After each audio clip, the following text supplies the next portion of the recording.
नमस्कार दोस्तों, स्वागत है आपका विद्या धाम चैनल में। दोस्तों, अभी तक तो आपको पता चल ही चुका होगा कि क्या आपका फिटमेंट फैक्टर होने वाला है, कितनी आपकी सैलरी और कितनी आपकी पेंशन बनने वाली है। आए दिन सोशल मीडिया पर आप यह सब सुनते ही रहते हो। चलिए, मैं आपको लिए 16 जनवरी 2025 यानी कि जिस दिन से 8वें वेतन आयोग का गठन की घोषणा हुई थी, तब से लेकर आज तक यानी कि पूरे 1 साल का अपडेट आपको देता हूँ, वो भी एग्जैक्ट डॉक्यूमेंट्री एविडेंस के साथ।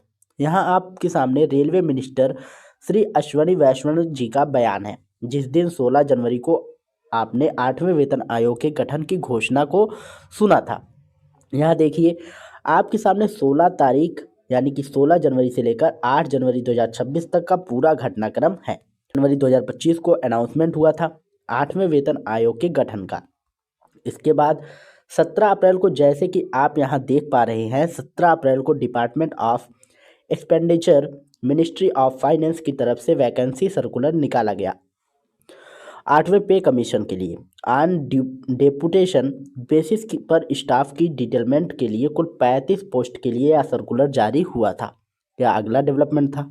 इसके बाद 5 जून 2025 को, जैसे कि आप यहाँ देख पा रहे हैं, भारत पेंशनर संगठन की तरफ से माननीय वित्त मंत्री और डीओपीटी के सेक्रेटरी को एक लेटर लिखा गया था, जिसमें रिक्वेस्ट की गई थी कि जल्दी से जल्दी 8वें वेतन आयोग के पैनल का गठन किया जाए और उसके मेंबर्स की नियुक्ति की जाए। या अगला डेवलपमेंट हुआ था। इसके बाद 12 जून 2025 को डीओपीटी की तरफ से फिर एक लेटर जारी किया गया, जैसा कि आप यहाँ देख पा रहे हैं। Department of personal and training, government of Indian, ministry of personnel public grievance and pension की तरफ से कि जो अंडर सेक्रेटरी लेवल की पोस्ट है उन्हें अर्जेंटली फिल करना है, उनके लिए स्टाफ मांगा गया। यह अगला डेवलपमेंट था। इसके बाद 10 जुलाई 2025 को अगला डेवलपमेंट हुआ।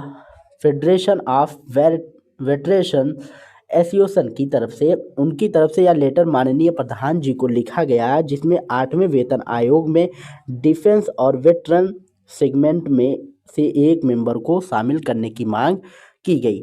इसमें उनकी 19 सूत्रीय मांगे और जो एनोमली थी उनके बारे में भी उल्लेख किया गया था। इसके बाद 29 जुलाई को राज्यसभा के अंदर माननीय सांसद श्रीमती सागरिका घोष जी ने सवाल उठाया कि 8वां वेतन आयोग का पैनल कब गठित होगा और यह कंस्टिट्यूट किया जाएगा।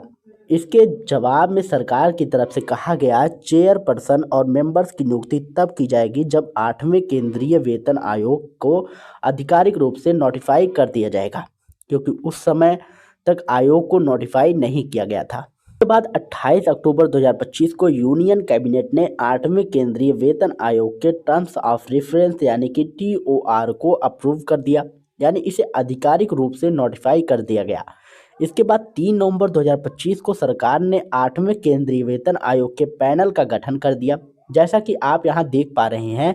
चेयरपर्सन के रूप में जस्टिस रंजना प्रकाश देसाई जी, पार्ट टाइम मेंबर के रूप में प्रोफेसर पुलक घोष जी और मेंबर ऑफ सेक्रेटरी के रूप में श्री पंकज जी को नियुक्त किया गया।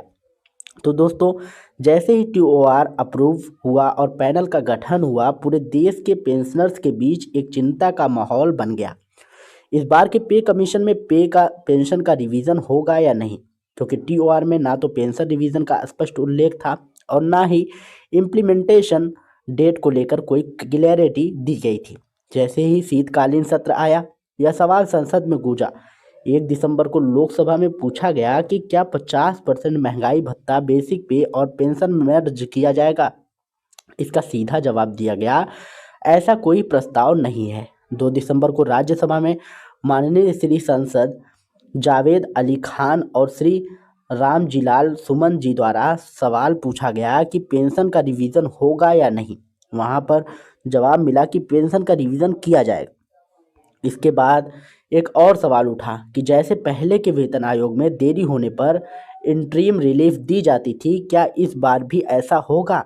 इस पर भी सरकार ने साफ कर दिया कि इंटरिम रिलीफ देने का कोई प्रस्ताव विचाराधीन नहीं है। अगर आप पुराने वेतन आयोग को देखें तो आपको पता चलेगा कि पहले महंगाई भत्ता काफ़ी ऊंचे लेवल तक पहुंच चुका होता था, 5वें वेतन आयोग के समय यह लगभग 148% तक था, इसलिए तब इंटरिम रिलीफ दी गई थी। लेकिन इस बार ऐसा नहीं है।